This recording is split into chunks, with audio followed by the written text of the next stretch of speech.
So my people, unu lehe Dennis Igwe kwuru gbasara ndị Aba. Does the the thing is me I'm an Igbo boy, and Igbo people have a lot of Igbo Aba, like that you call Aba. I grew up in Obo Hill.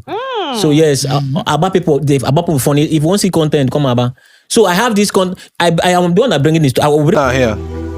The way it's your talent give Aba, because Aba get talent where all good dancing, all good acting or skit making or music or aerial or construction and handles. Aba ojraba where one of my nigga, the guy the guy in Honor's office. You know that my nigga, the guy all art on art.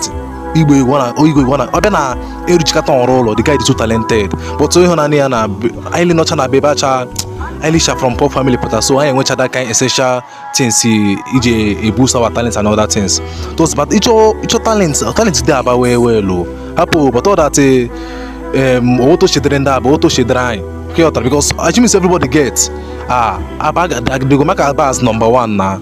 Even some musician or artists be drawn from from some musician art or actress or skits making be drawn from Aba or from Aba Keshi Bilitenuna.